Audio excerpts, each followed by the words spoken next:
In this month's column, I'm looking at drop B, and I'm using an idea that I've been playing around with for a new tune to show you how I approach things in drop B. So, just in case you don't know, drop B is where we take the E string and we drop it down to B. So you can use the B string as your reference. It's quite low to go down to, but it has a really cool sound to it as a result. So, the piece that I was playing earlier in this video, or jamming around with the chord sequence earlier in the video, is based around kind of a simple chord sequence, which is this. We're moving between these two chords in the main sort of section.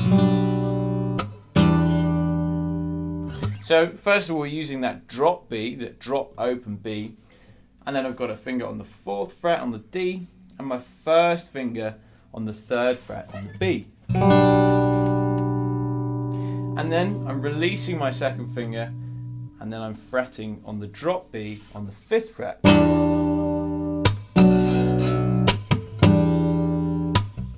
So we have a bass movement of that B to the 5th fret. And then in between that, I'm using B minor scales to find melodies.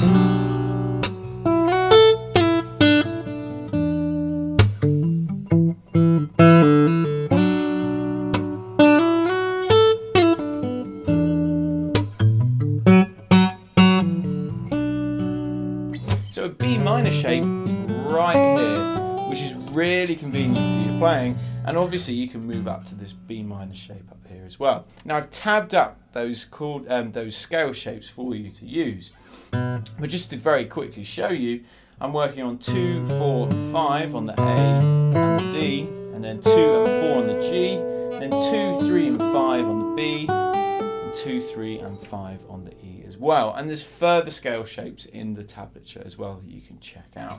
So I'm using these two shapes as my basic idea, and then I'm moving out to a kind of a chorus section, if you like, where I'm working with these chord shapes. And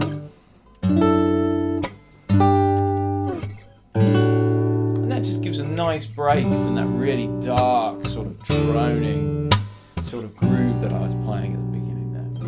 Now that chord shape is relatively simple for the first one. We've got our 2nd finger up here on the drop B on the 3, our 3rd finger on the B string on the 3rd fret as well. So these two are the same note but octaves apart. And then our 1st finger is on the high E string on the 2nd fret. Then we move up to a kind of a minor 11 shape where we've got fingers across on the drop B, the D and the G, all on the 7th fret, and then our 1st finger barring over the 5th fret on the E and B. And then we move up to this shape where we've got our 2nd finger on 8 on the drop B, our 1st finger on the 7th fret on the G, and our 3rd finger on the 8th fret on the B.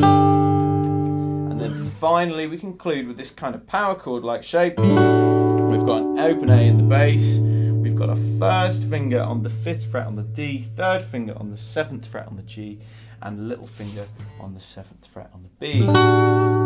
So ultimately I wanted to share this kind of idea to show you how I approach things with drop B, and also to give you a bit of inspiration to something to play with, because I've really enjoyed playing with this sequence myself.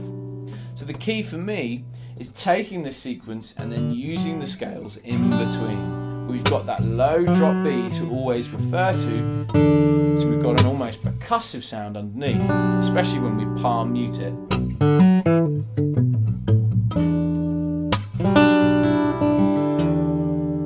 I hope you have fun with it.